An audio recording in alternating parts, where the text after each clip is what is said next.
Wrestleview.com. And Victoria Tedesco. Wow, we're back. We are back for Wrestleview Post-Raw number 140. Wow. It's been a while. It's been a while. We missed these people here. I know. Not like life is just happening. So, things were going on and everything's fine. But, a lot of things got I had conferences, we had to take Liliana to CHOP for her yearly appointment. Like we just been very, very busy. Mm-hmm. So you're a little quiet. I am. Yes, that's what I'm hearing. Yes. Hello, everybody. I don't know. Check 1 2. Check 1 2. Everyone, check 1 2. If you let us know in the chat, that'd be great. But everybody, we did miss you all, and we do apologize. A couple nights we had to cancel. Other nights were indeed things that we couldn't control. Unfortunately. I think I got it. You did? I think I got it. Did she touch something? Yes. Yeah. Mm-hmm. 1 sec. It's popping up. It's popping up. It's popping up. Okay. So I've been quiet. That's because Liliana now likes to touch everything. Everything. So she hit the Phantom Power switch here. Oh, okay. Yeah, everyone's like, there he is. Okay. The only thing everyone said there he is. I never checked the Phantom Power. It's always on. I always turn on the Phantom Power. Well, you have to now with the toddler. I would never turn it off. Mm-hmm. But it's a big red button. You have to with the toddler. And she likes big red buttons. Oh, she loves big red buttons. Big red buttons are the best. Well, don't you know? Yeah, I knew. Well, let's say hello to everybody. Let's say hello to everybody because we missed everybody, and we hope everybody had a really good Thanksgiving break. If you celebrate Thanksgiving, of course, if you're in Canada or anywhere around the world, it was just, I hope you had a good Thursday. Well, didn't they have it already? They had theirs in October. Right, like October. Okay, yeah, I figured. Yeah, I don't know what Europe does for Thanksgiving. I never looked that up. I have no idea. I think I would look that up. I have no clue. But that's something I never. If you want to enlighten us. Oh yeah, your little switcheroo with the camera. Yes, you have to do that. Pull your camera down. Yeah, down. Of course. There you go. Nobody wants to see my shoulders. I'm just kidding. There we go. That's better. Is that better, everyone? Okay. I don't know. We haven't done this in a while, so it's a little. Well, we're going to say hello to everybody real quick. We got Quentin Walters, our number one fan here. We got, Mr. V. Buenas noches, mi familia. Buenas noches. Oh, did you know, Mr. V, did you know Mike is learning Spanish? Yeah, okay. We follow each other. I was going to say, all right. We follow each other on Duolingo. And, if yo vivo aquí in New Jersey. Okay, thank you. I live here in New Jersey. Okay, all right. You're not an expert, so just calm down. Yo bebo agua. Perfecto. No. I have a guy. My accent's good. No, it's okay. I'm learning stuff. You are learning stuff. Mi esposa. Yes, your wife. I'm your wife. Mi esposa es bonito. Thanks. Gracias. That's it. De nada. Disculpe. Please. Goodness sake here. Let's have some decorum. Uncle Billy's here tonight. We got Uncle Billy here. We got Senor V here tonight. We got Mr. Quentin Walters. We got Nafi Sadat, our dear friend, is in the chat room tonight. We got Michoon Walls. All right. Looking good so far tonight. All right, everybody. Well, again, it's been a while since we have I did go for Duolingo Plus because I didn't want to have to worry about running out of hearts or anything. I literally want to learn Spanish. So I was in Target 2 days ago, and I've been doing it for 2 weeks now, 3 weeks now. I've been on Duolingo. Okay, we don't need to brag about this. I walked by 2 people speaking Spanish. Oh my God. And I got the gist of what they were saying. Okay, that's fantastic. They said, una maleta. I was like, oh, a suitcase. Of course. They want suitcases. But they were by the suitcases. Well, that really. But when you hear maleta, you don't think suitcase. That doesn't. It's not like perfecto where it's like, oh, I wonder what word that is. Yeah, but they're pointing to the suitcase and they're talking. No, they're not. They were not. They're in that section. That's bike. I know it is. I'm not. I'm just telling you. I don't know why you cheapen what I do. I'm not trying to cheapen what you do, You but do, you act you like are. you're you act like you're an expert. You're I not. didn't say I was an expert. I literally just said that I got the gist of what they were talking about. That's fine. Oh, fantastic. Like, why would that be so bad? There's nothing bad about it. Now I can eavesdrop on people that don't think I know what they're saying. I'm excited. This is exciting. And I'd say I'm excited to talk about this episode of Raw tonight because it was a really good episode of Raw tonight. Oh, don't give it away. Don't give away your thoughts. It was good. It was good. It was a good episode. I want to talk about it because this time of the year, I mean, same time last year, go and watch the let's see, what exact date would it have been for last November? So if you go to the Raw on November 30th, okay, 2020, I don't know what the heck happened on that Raw, and I don't know what I said on this show. Okay. But if you check out my feelings towards Monday Night Raw on November 30th, 2020, and then you see tonight, fast forward, totally different. Totally okay. different. Great. I actually have been very impressed with the effort given by WWE this year because it seems like they actually have some focus and drive. They're, yes, they're having some things going on with the company that people aren't happy about, namely releases and things like that. They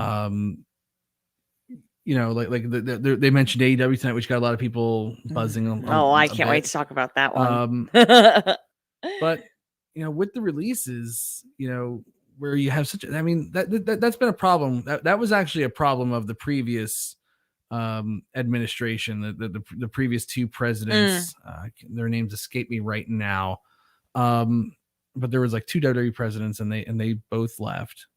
And now we got this guy, Khan in here, Nick Khan, not Tony, but Nick. And he's been releasing people left and right. They did have an embarrassment of riches. They did have a bloated roster. There's no way that they could possibly concentrate on everybody.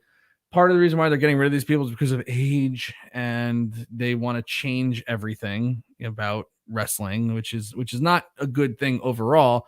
But in the short term, they have a really talented roster that they can concentrate and build stories around. They don't have to try to squeeze all these different people onto the show. Yes. And they weren't getting their value out of them. So I understand that could possibly be a reason why. Of course, there's other economic reasons as well. Of course, absolutely.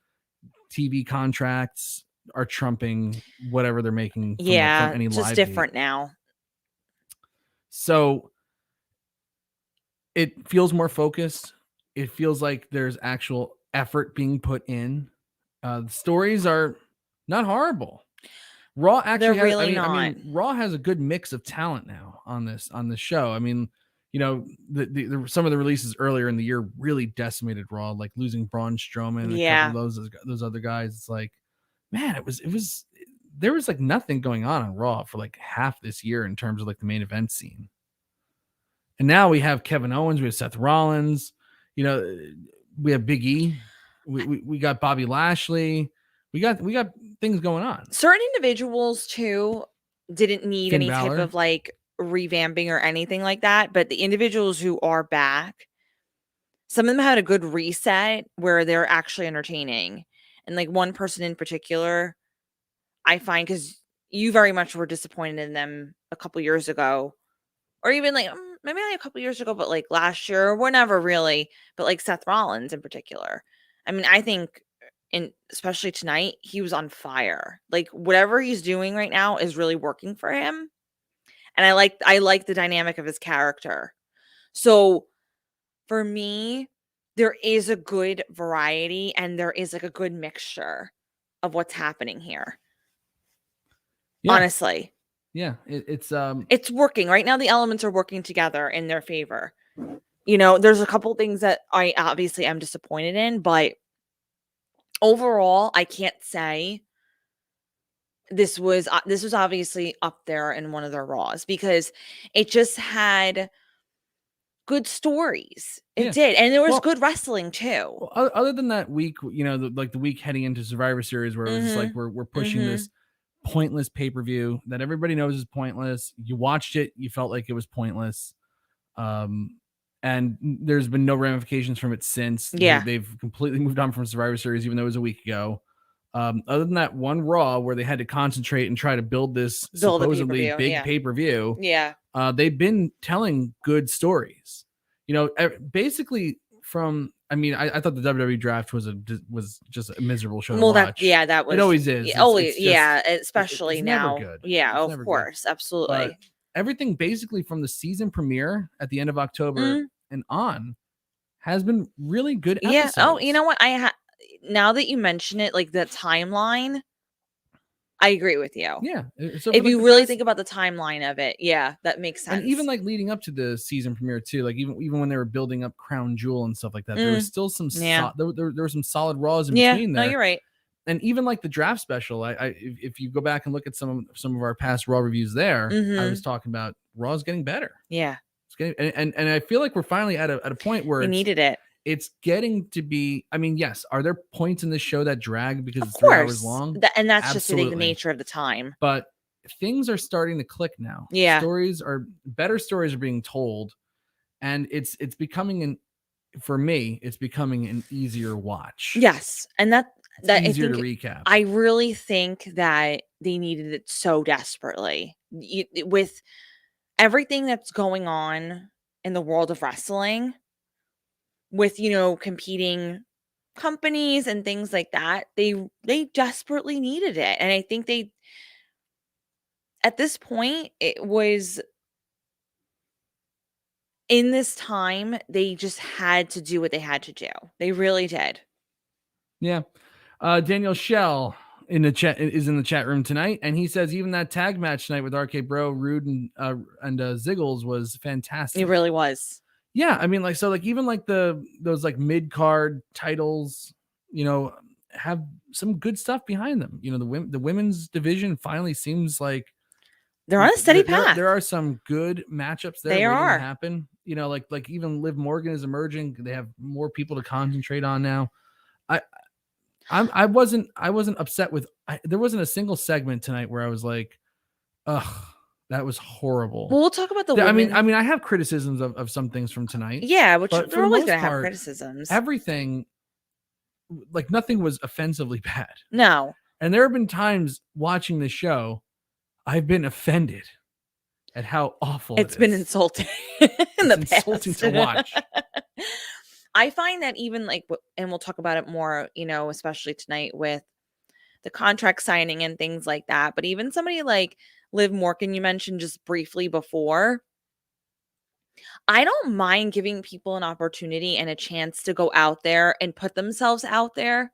I really don't. That doesn't bother me at all. That doesn't bother me if you put somebody out there and they have to kind of grow and see like what they're capable of, and just so they gain confidence.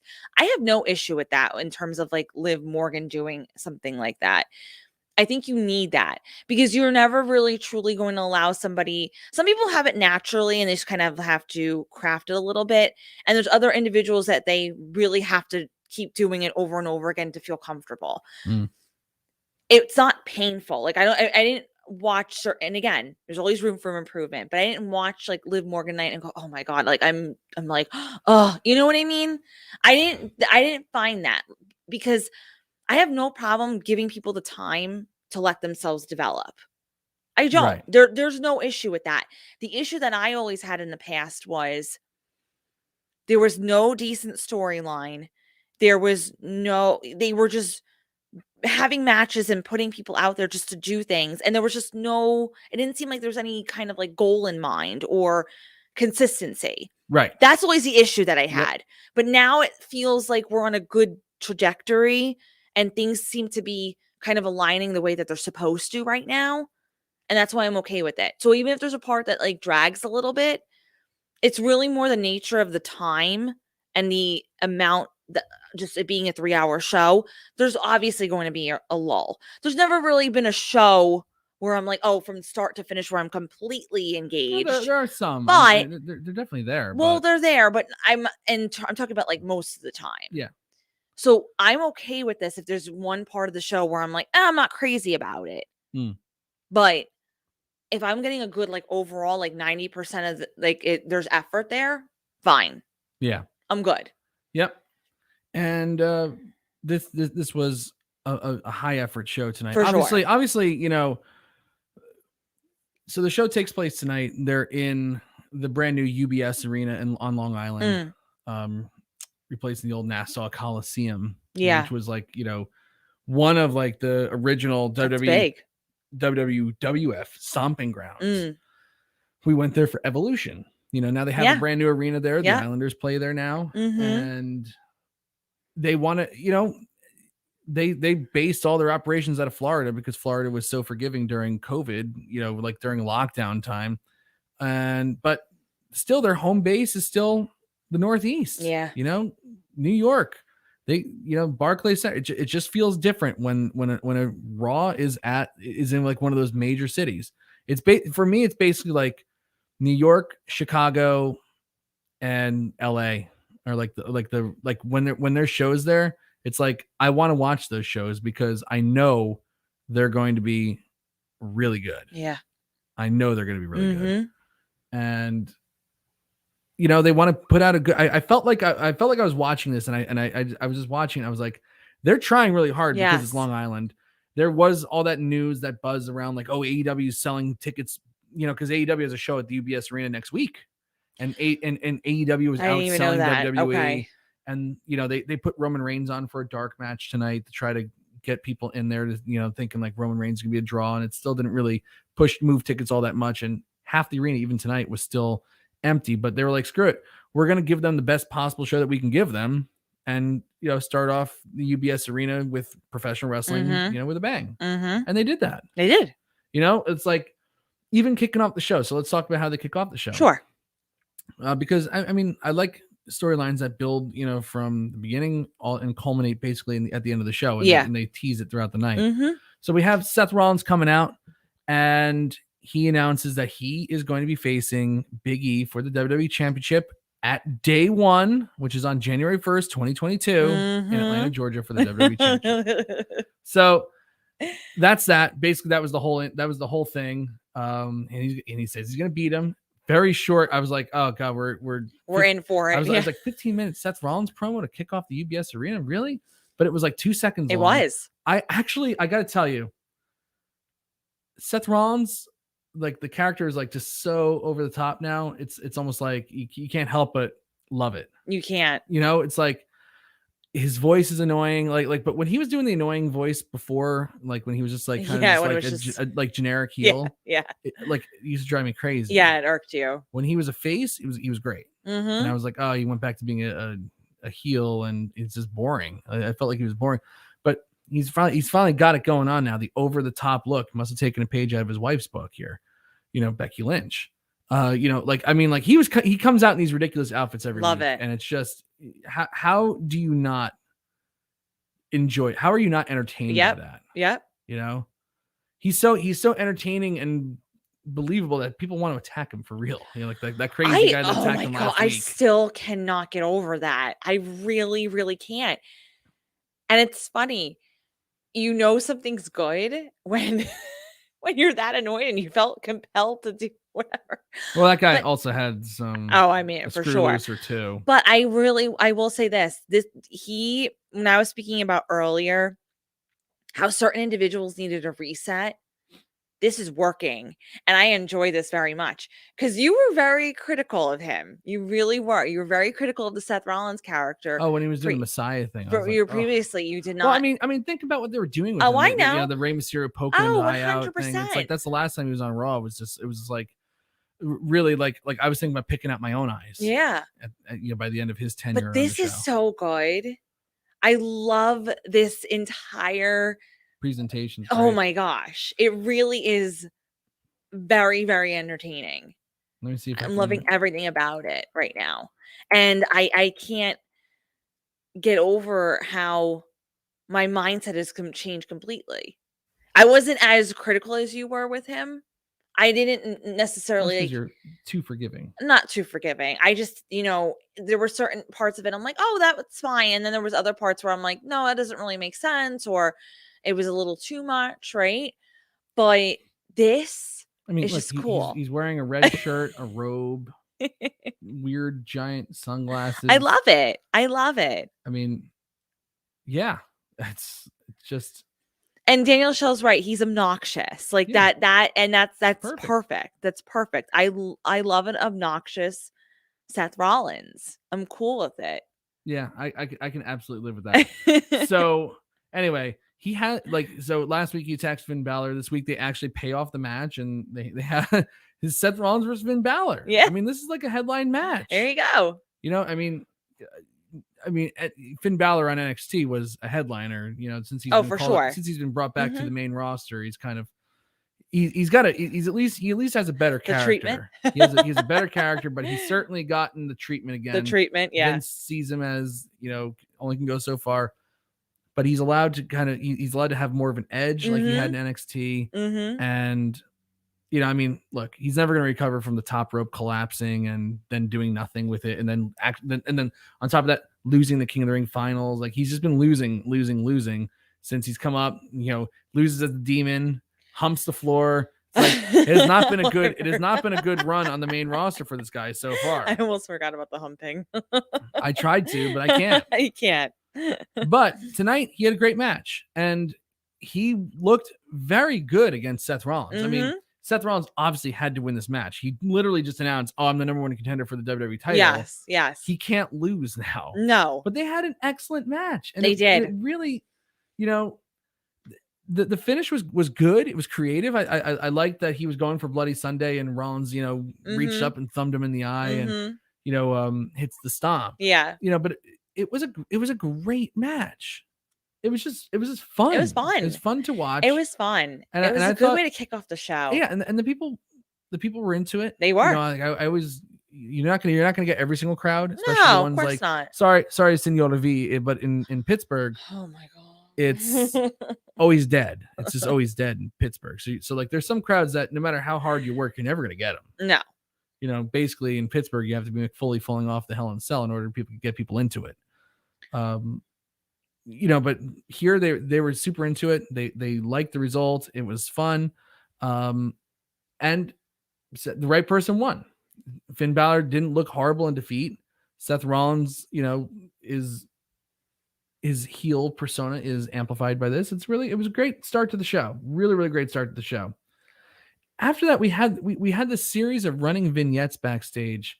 The Vince McMahon is back on the show again. Not looking good. I mean, seriously, like, look, I mean, he's 70 whatever years old, 75. Yeah, something like that. Something like that. I forget how old he is. I'll look it up real quick. No, I think he's 76. Actually, I think he's 76 years old. I'll look it up. And I think he's born 1945. So you can start with that.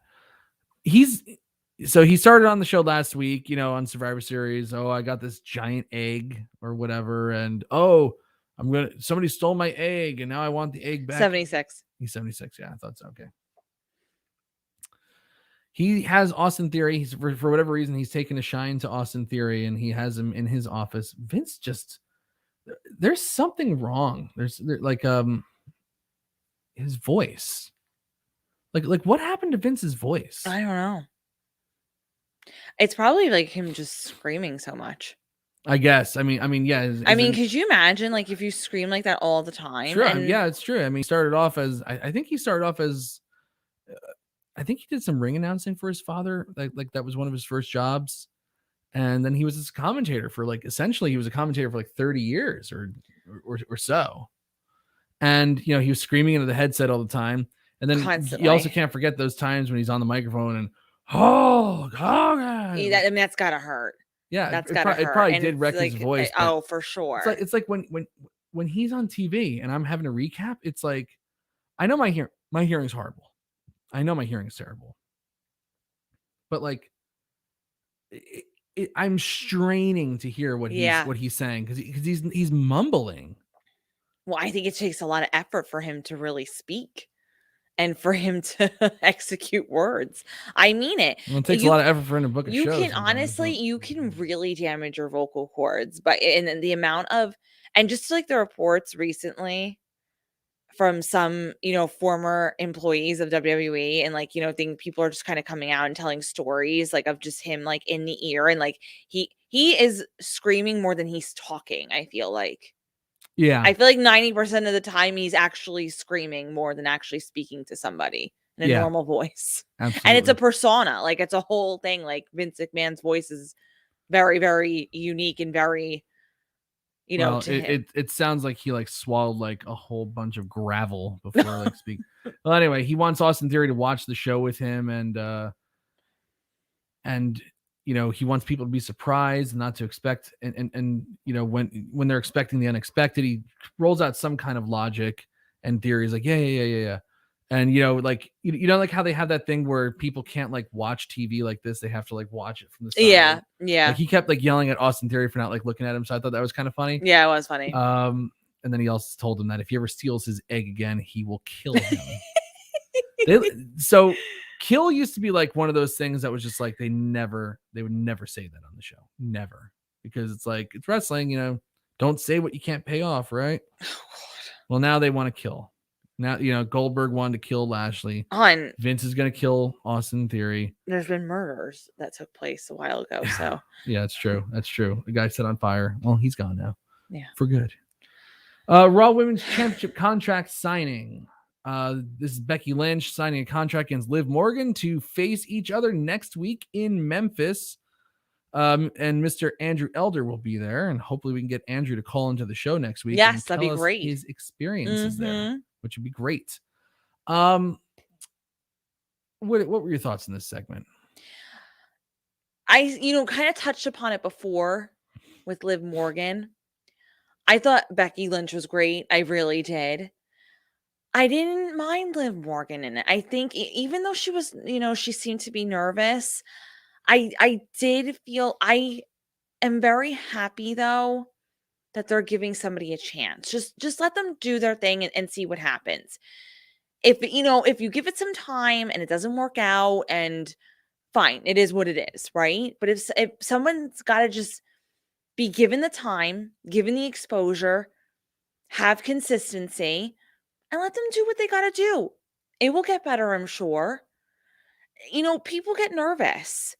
And I give her credit for just going out there and being with somebody as charismatic and as, obviously as captivating as Becky Lynch. She's a name for sure. And she's the person you're looking at. But, yes. But you know what though? Fine. As long as they're giving these women an opportunity to just grow.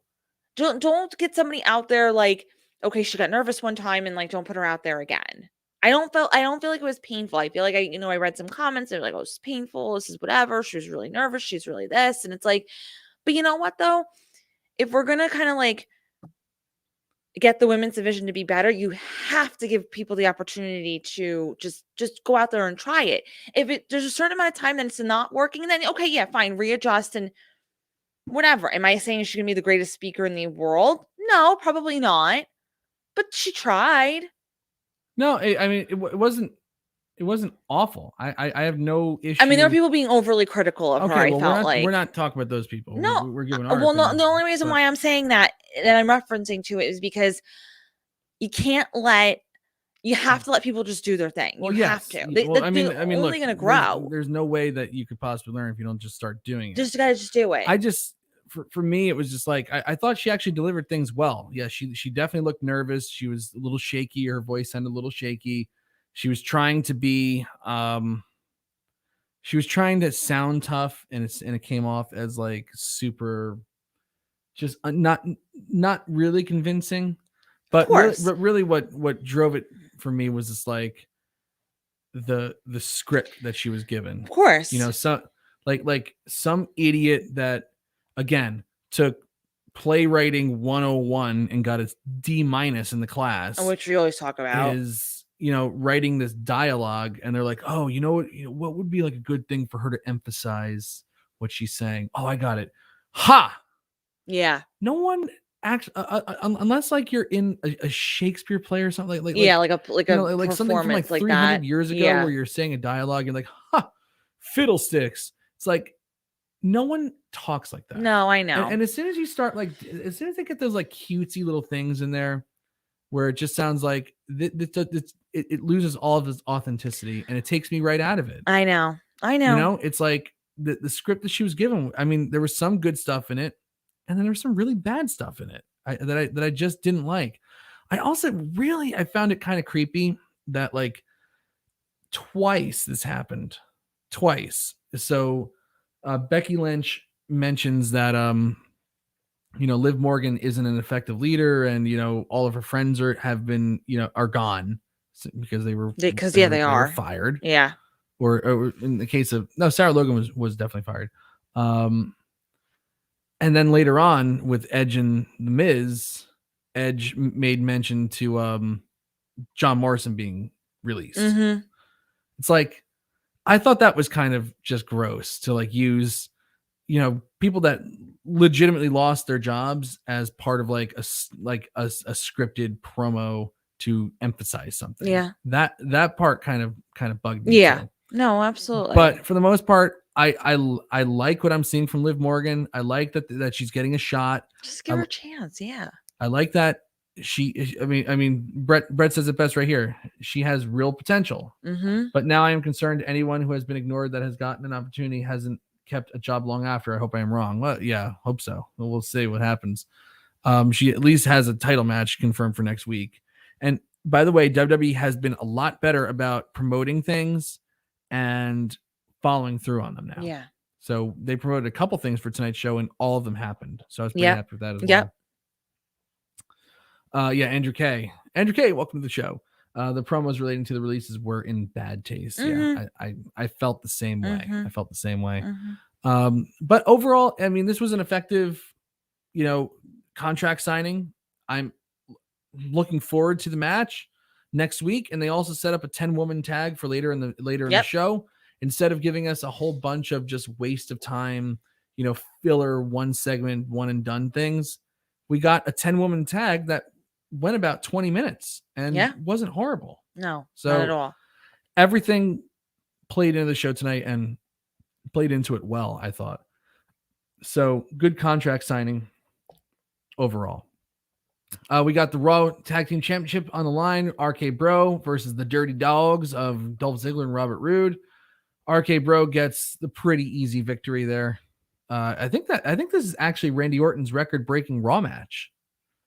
Is it? I think he has the most Raw matches now of anybody in company history. And he set a record, and Natalya set a record, right? Recently, yes. A pay-per-view. Randy set a record for most pay-per-view appearances. Okay.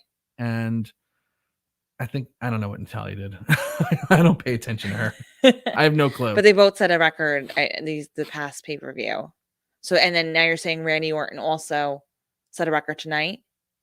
Yes. So I think he had to have one more match on Raw in order to get like the most Raw matches of all time. Okay. So I guess tonight was tonight. Yeah. I think that was the record. I think that was the record. That's awesome. Yeah. I mean, it shows his staying power. And I really longevity. like that. I like hearing stuff like that. I really do. It's never going to happen again. Yeah. 'Cause they just don't make stars like that anymore. I mean, getting a guy, when Randy Orton was called up, was barely, in his 20s when he got called up, and for him to last all these years, 2 decades in the WWE, like how many young talents have they called up and completely ruined in the past 20 years? Well, what's interesting, and they didn't ruin Randy Orton. No, and he stayed. What's interesting? We were just talking about this the other day with MLB. How rare it is for a player to stay with one team throughout their entire career. Absolutely. At a young age, like you're not going to get those people as much now. So that's why I like hearing stuff like this about Randy Orton setting a record, because it's impressive to me that you could be in a company for that long and maintain your stature like that too. A big name like him. Absolutely. I love that. I love this. Quentin Walters, please subscribe, like, and share this video, and also follow Wrestleview on Facebook, Twitter, and the Wrestleview site, and join in the conversation. Absolutely. Incredible. I remember Randy Orton's debut match in 2002. They had just had the very first brand split, and Randy Orton comes on, has a match against Hardcore Holly, and Hardcore Holly, they used to feed all the young guys to Hardcore Holly to give them the treatment. The treatment. Why are you creepily staring? Why are you creepily staring at the screen? I remember Hardcore Holly giving him an Alabama Slam on the stage. Randy Orton was doing missile drop kicks and crossbodies. Like he had a beautiful drop kick when he was a rookie. Man, sheesh. Anyway, good talent. What a talent, and good on WWE for not ruining it. But that was when they were building new talents. Brock Lesnar, John Cena, Batista. Yeah. All those guys were built up all at the same time. So now we go backstage. Seth Rollins is walking around cackling, and Kevin Owens says that, he was told by Adam Pearce that if he beats Big E tonight, he'll be added to the WWE title match at day 1. Rollins asks if he's joking, but Owens says he isn't. So Rollins is pissed, and he tells him, go check it out. So Seth Rollins goes to Adam Pearce, and he says, no, I never said that. What are you talking about? He goes, Kevin Owens is lying to you. He goes, he's lying about that stipulation that if he beats Big E tonight, he'll be added. So Rollins is happy. Sonya Deville walks away, and Adam Pearce tells her what just happened. She goes, actually, it's not a bad idea.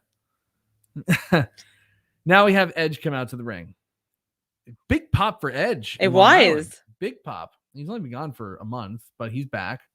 And he talks about all the new opponents that he can sink his teeth into. AJ Styles, which I really would like to see Edge versus AJ Styles. Oh, yes, 100%. I really would like to see that. Kevin Owens, I think Edge versus Kevin Owens could be a good match too. Finn Balor, that might be all right. Yeah, not bad. Damian Priest, which, or Big E. And then, of course, well, not really, of course, but this was a surprise. I mean, Vince talked about expecting the unexpected. The Miz is back. And not only is he back, but Maurice is back. Maurice is back. And they actually said she's back. Yeah, she is. Do you think she's back? Like back? I mean, because the last time we saw her was the night after WrestleMania when Miz beat Damian Priest with his pants down. So Maurice has the last been... time Damian Priest was pinned, by the way, I think. She's been really, training a lot from what I'm seeing. And she's just been really, working out a lot. I mean, she's always been in great shape. That... hands down, after having 2 kids especially, she looks fantastic, but she has been training a lot. So I wouldn't say it's gonna be full time, but I think she's gonna have her matches, pick and choose what matches she has. And I think that's, they probably had to get some extra cash in, and that's why they released some of the women, because they got to get Maurice back in there. Oh, come on. I gotta tell you, I mean, Maurice, she looks good. I know. She looks like Maurice. Yep. She never doesn't look like Maurice. I can't say anything bad about her appearance. She is a beautiful woman. She is. She's gorgeous. I just want her to unblock me on Twitter. That's really all I want. No, she's aging so beautifully. It's incredible. She does. She looks honestly, she looks better now than even when she came into the company. Yeah, she does. She just looks gorgeous. And I think Miz is looking better too as he's getting older. Yeah, I think he's aging also nicely. But yeah, I think she's. Now that her, the girls are a little bit older. I mean, they're still toddlers, but I think they have a good routine. They're not having any more kids. So I think they're probably working it into their schedule and for them to be both back and doing what they do. And you know what, too? They love working together. They genuinely do love working together. They are a good couple. They are a great couple. I thought Miz getting so essentially Miz comes out and he says that he's mad that Edge got all this hype around his return and he didn't even get anything for his return. This is his first time back since Dancing with the Stars. He's working his butt off, showing what a WWE superstar can do. He didn't get a big return, pyro, nothing. And he's even here with one of the great women performers around, his wife, Maurice. And then Edge makes fun of him for coming in 9th place on Dancing with the Stars. I didn't know that. I thought that Miz placed a lot higher than 9th. Well, no. Okay. So here's how it goes on the show. when you're eliminated, it goes by the weeks. So he lasted relatively far in the competition, but you have to keep in mind the other couples that were still there. So there were still quite a bit of other couples that were in it. So he was kind of like in the middle of the show with the elimination. How many couples were there? Oh, there were tons. Like there were like what do they have, like 2 eliminations a night or something? Some of them they did had 2 eliminations a night. So he knew that the week that he was in there, that he was against Jojo Siwa. They were in the bottom 2. And what they do is the judges then have to save a couple, and they saved her. She's a professional dancer. She's been dancing her whole life. And he was literally laughing. Lame. He was laughing because he's like, I know I'm getting eliminated now. But I have to say, and I know this isn't about the show, he did very well. He really did for being a non-dancer. And that's why I'm actually, what's the basketball player's? Amon. He won the competition. He won the show. He won Dancing with the Stars. I was actually happy for him because he's a professional basketball player. And I'm like, that in the past few years, dancers have won the competition. So it's like somebody who's a non-dancer for being as far as they did, someone like the Miz, and then somebody who actually won the mirror ball. I was very, very happy. Yeah. And I know even Miz was like thrilled too for him. Oh, shut up. Like, let me talk. Who cares? You're a jerk. No, that's so not right. That's so nasty. Who cares? What do you mean talk? About the basketball player. This is a great promo I want to talk about here. And we will get to that. It all relates to it. All right, what else do you have to say about the basketball player? I'm just saying, like, Miz did really well in the competition. Okay. For being a non-dancer. Like, that's what was the most impressive, that he had no dance experience whatsoever, and he did an amazing job. And you know how I knew Maurice was coming back tonight? Her hair. Her hair extensions. She got hair extensions over the week, and I was like, oh, girl's coming back. I was like, I knew she's coming back because she always gets the long extensions when she's coming back into the ring. So I'm like, okay, that's why. All right. But Miz brings forth a lot of attention towards WWE. His TikTok is incredible. I'm not denying that. Go look at Miz's TikTok. I don't care about Miz's TikTok. I care about this promo. Let's talk about it. It all talks about that. Okay, great. Anyway, Miz talks about, how he's... Yes, Quentin, he's going to get the treatment. how he has surpassed Edge, because Edge says that he didn't, recognize him not dressed as the genie and stuff like that. And Miz said, you're dancing with a broken body, Edge. You have a finite amount of time left. I surpassed you years ago when, before you retired, you were the opening match when I was the main event against John Cena. And I thought Miz was really, really good here. Really, really good.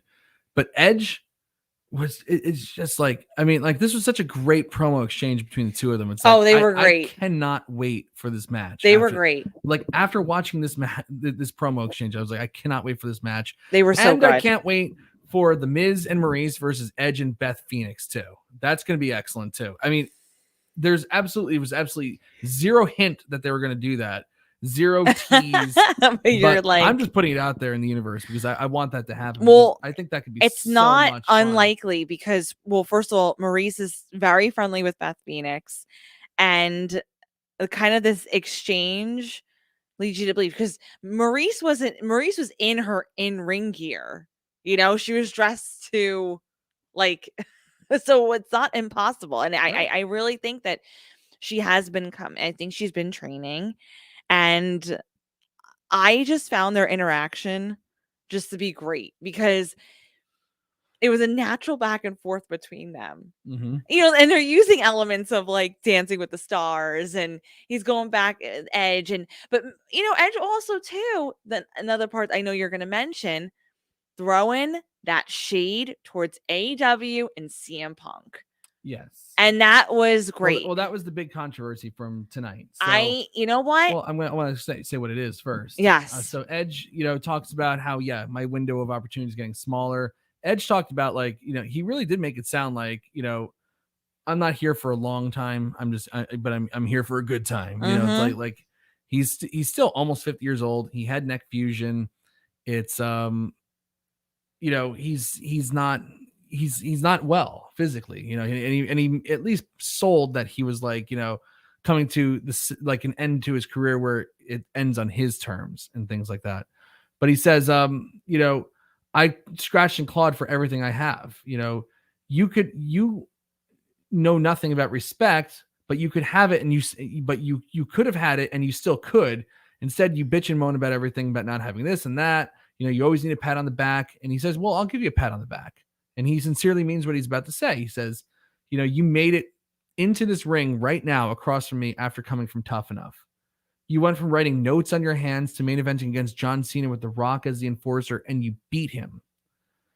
People mention The Miz on other shows to get a cheap reaction. That was talking about the AEW Dynamite show this past Wednesday, where CM Punk said that MJF is a less famous Miz, but by calling him Miz, that's also an insult because people perceive Miz as a horrible professional wrestler. And that there are some things that Miz does not do well, but there's a lot of things that he does do well.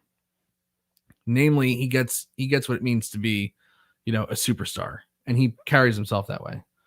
Miz lives rent-free in a lot of heads and built himself an empire. Miz has a mansion in the Hollywood Hills and a beautiful family.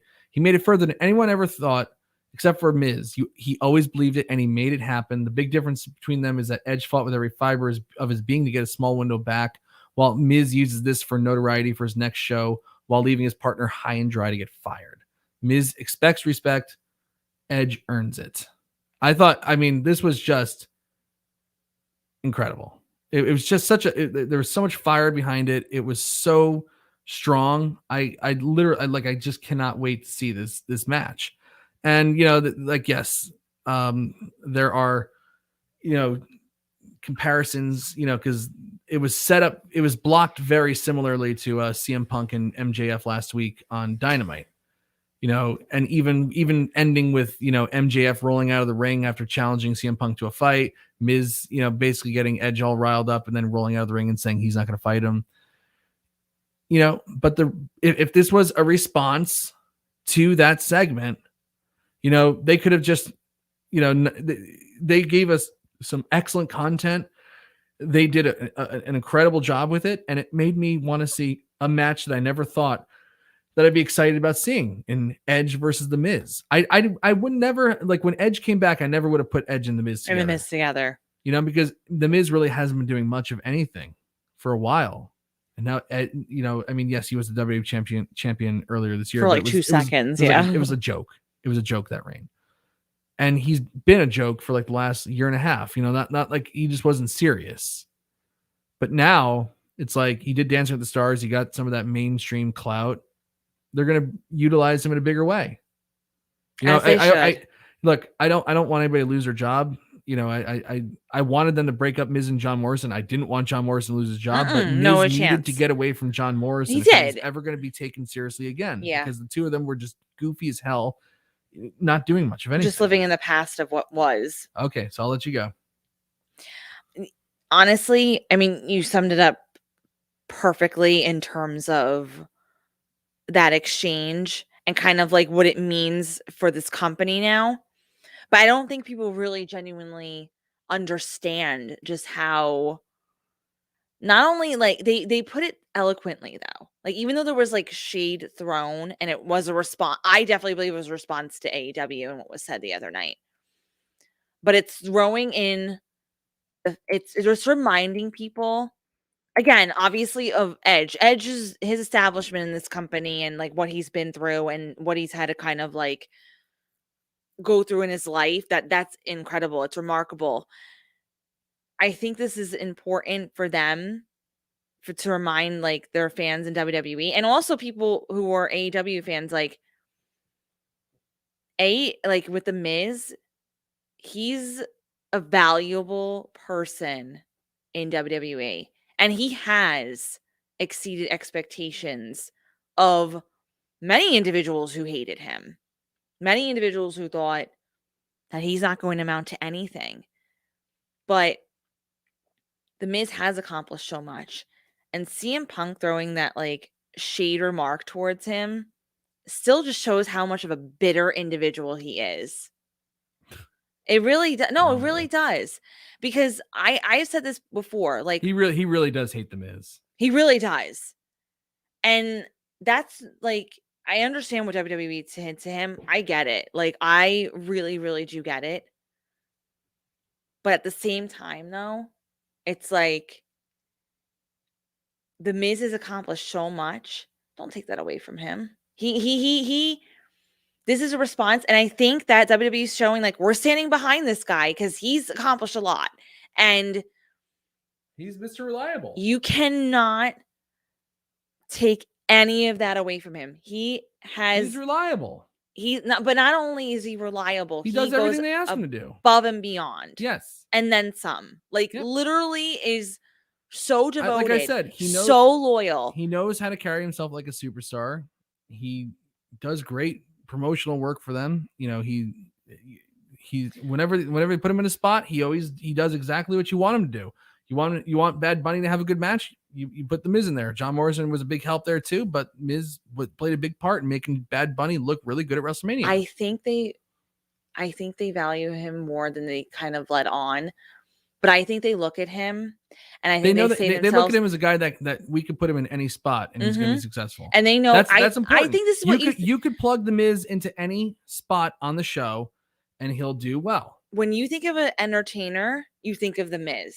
And the reason why I say that is because when you look, I'm talking about in terms of like what Vince McMahon is looking for. And I'm not saying like a big guy and things like that. I know Vince has a certain criteria, but in terms of like a superstar, the entertainment value that he brings, the true like entertainment piece to it, I really think they value the Miz a lot in that aspect. Okay. He takes it to another level of just beyond WWE, venturing out with other outlets, with other companies, still very involved with MTV, obviously Dancing with the Stars now. He's got a lot to his resume. Having his match with Bad Bunny, he's your go-to guy. And I think CM Punk is just a bitter individual. I really do. Well, stop using an old like thing about, oh, you know, Miz or whatever. Like, get over it. Yeah. But I think this is their stance tonight to show, like, no, we're behind the Miz, and we're even going to have somebody as amazing as Edge say so. Yep. Because Edge I think Edge believes what he said. I mean, he made a point to say that he believes what he said, and I believe that that was unprompted. That when he said all that. So it was good. It was a very good exchange, very good segment. I can't wait for the match. It's gonna be pretty damn good. I think that's a day one solid match. On the first day of 2022. We'll see. Blowing through the rest of the show kind of quickly because there's some stuff. This brings us to the filler portion of the evening. Street Profits versus Alpha Academy. The Street Profits make short work of them. Best part of this match was AJ Styles, who got hit with a fire extinguisher last week in the face, coming out acting all blind, and then obviously getting his sight back and trying to attack, and nothing happened. But that blind AJ Styles was awesome. Vince in the back with Austin Theory, telling him to expect the unexpected again, and then yelling at him for how he was standing. Damian Priest versus Apollo Crews. This match, for me, Damian Priest obviously wins. Left a lot to be desired. I feel like they are gearing Damian Priest up for a big 2022. Yeah, I think so too. He has not lost at all. He hasn't been pinned, not a single time really, since the Miz basically rolled him up the night after WrestleMania, which was the stupidest thing I've ever seen in my life. Just so short-sighted. But they're gearing him up for something. They gave him the new Edge. They're making him wear guy liner. He has to get a point in the match where he gets injured, then he hulks up and gets crazed. And I think they're going to do something with him in the Royal Rumble. But my God, his offense is awful. I mean, really, and not just like, oh, I don't like the moves that he does. It's not really. It's not that. It's that he doesn't do them well, and these are risky, scary moves. So it's like, you have him doing somersault sentons, and tonight he basically spiked himself on his head. He landed on his upper shoulders and neck first on the ground, before, a rotation happened. He was trying, he does a springboard kick that looked atrocious. There have been multiple times throughout the year where he's actually injured himself doing a flip. Jacked up his lower back multiple times doing that, kick off somersault senton. I always say that Big E shouldn't be doing that spear through the ropes, to the floor, because eventually something catastrophic is going to happen. But Damian Priest, it's like almost guaranteed that something catastrophic is going to happen here because he's not rotating. Why are you making him do these moves that he can't do? He just isn't a high flyer. And we got to stop pretending that he is. Yeah. He's a big dude. Let him do big dude things. Not every big guy needs to do a freaking flip now. Not everybody needs to have a flip in their arsenal. Randy Orton has done just fine for 2 decades, most matches on Raw, most pay-per-view matches of all time, without doing a single flip. Yeah. It's not in everyone's moveset. No, it's just not. And he looks atrocious doing it. So accentuate the positives. The positives are not him doing flips. No. It's just it's just never going to be. So stop forcing it. Yes. For God's Agreed. sake. Mysterios beat the Hurt Business. Now the Mysterios have been emasculated the last couple of weeks. They were in Survivor Series and they were taken out of it. And they haven't done much of anything. So they beat the Hurt Business, but the Hurt Business reformed for absolutely no reason. They've done nothing. So it's like they get a win and it's not really a win. How about that? 10 women tag, Team Liv versus Team Bex. Team Liv consisting of Liv Morgan, Bianca Belair, the WWE 24/7 champion Dana Brooke, Rhea Ripley, and Nikki Ash versus Team Bex with Becky Lynch, Queen Zelina, and Carmella, the WWE Women's Tag Team Champions, Doudrop, and Tamina. It went long. There were some draggy parts to it, but for the most part, I thought they did a good job filling up time on the show. I really did enjoy it because I don't mind. It also had a purpose, obviously, because it coincided with the contract signing and everything like that, and with their matchup. So that's why I felt like I'm like, okay, if it's going to go a little bit longer, at least there was a reasoning behind it. And yeah, like you said, some stuff dragged, fine, whatever. But I thought overall, though, it was good. It was good. Yeah. I really don't have any complaints about it, to be honest with you. My one comment that I had from this match was like, Nikki Ash. Okay. She is doing the superhero thing that I told you. I told you. It had a shelf life and it was a kind of a stupid idea. Did I disagree with you? No, but I'm just saying, I want everybody to know that where she's at right now, I called it. She's no better off now than when she had, an actual character. Yeah, no, you did. That didn't make her look like an idiot. I didn't disagree with you. With a name that didn't make it sound like her name is Nikki Ass. So they dropped the Cross name because they had Karrion Kross and they were going to do something with Karrion Kross. Well, now they decided they're not going to do anything with Karrion Kross. In fact, they fired him. So the Cross name is freed back up. Can we do an angle where she goes back to Nikki Cross now? Like I'm done with Nikki Ass. Raise your hand if you would go back to Nikki Cross. I would. That was better than raise your hand in the chat. That was better than what they're doing. Yeah. That was better than what they're doing. Yeah. Like you said, the whole gimmick that she had going for her had a shelf life, and it's like you can't withstand that. You just can't. Yeah. So I mean, listen, who knows? Maybe we'll be up for grabs. Probably not. Well, nope. I think that would be logical. I think they're committed to Nikki Ass. But also, looking at this women's roster here, I mean, basically all 10 women that were out there were basically the 10 women that are on the Raw. The company. You think there's also people waiting in the wings, like Alexa Bliss is a member of this Raw roster as well. We haven't seen her in a little while. We also have Asuka. As far as I know, Asuka wasn't drafted anywhere, so she's technically a free agent. But Asuka, again, that's another great potential rivalry. No doubt. The Becky Lynch. No doubt. Very good. So that's what I was noting.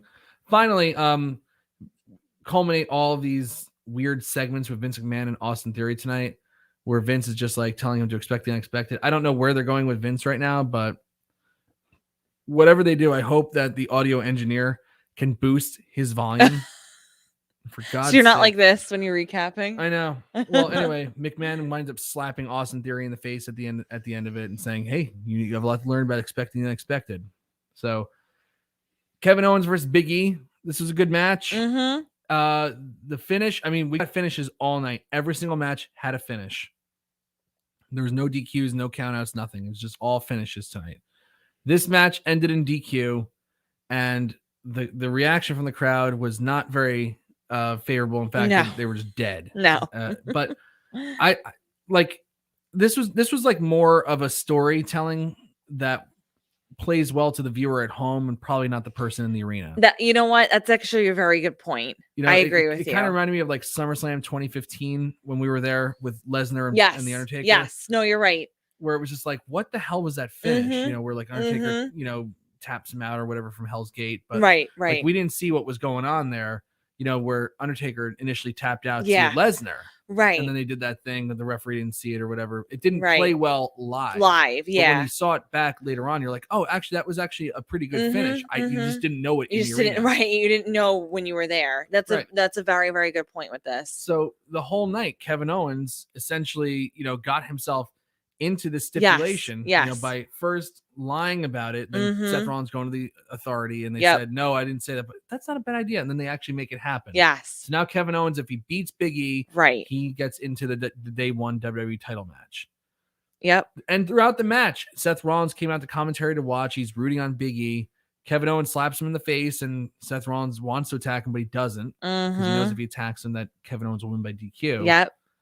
And then Owens finally does it again. He knocks him over, punches away at him, and then Seth Rollins charges the ring and beats him up, and Kevin Owens wins by DQ. So now it's a triple threat match: Big E versus Seth Rollins versus Kevin Owens. Look, DQ finishes like that are always lame, but the storytelling was good here. Yes.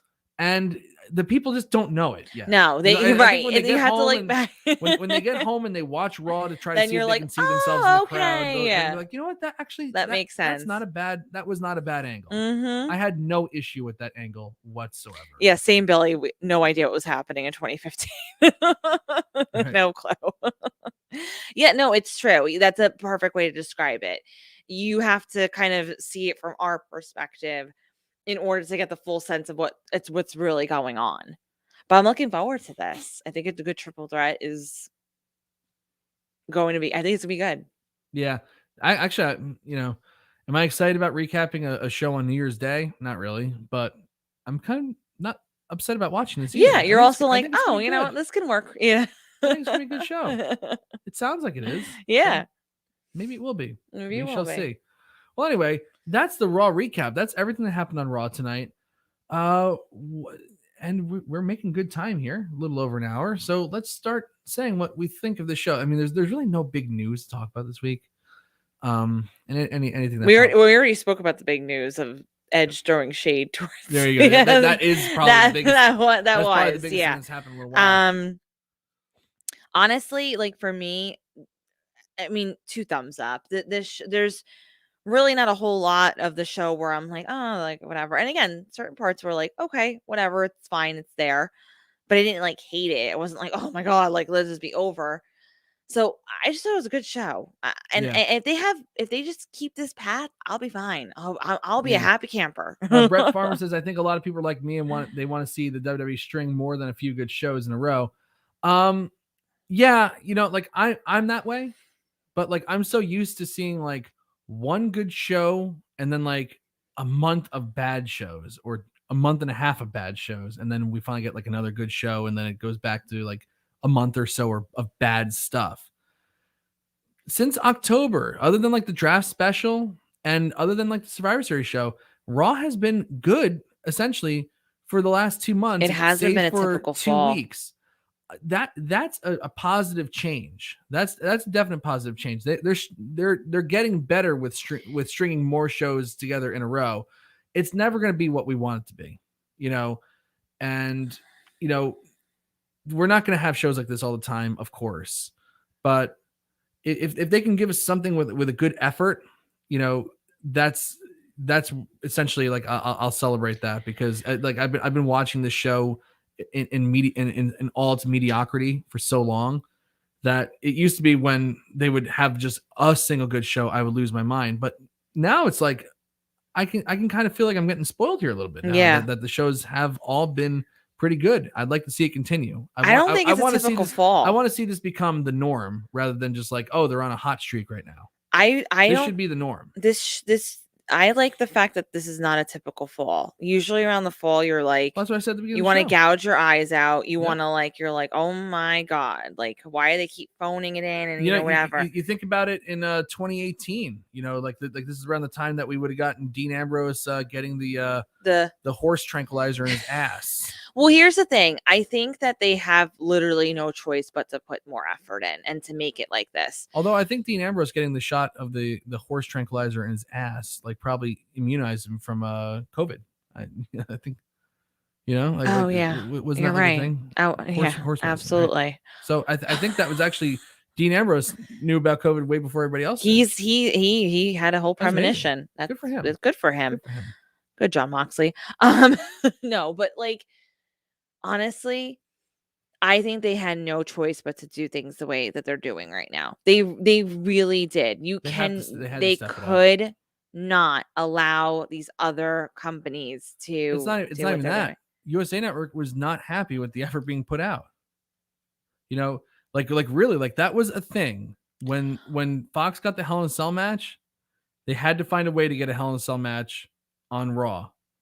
After the day after Hell in a Cell, we got another Hell in a Cell match. No, I understand, but what I'm saying is like I also think that they just had to step it up.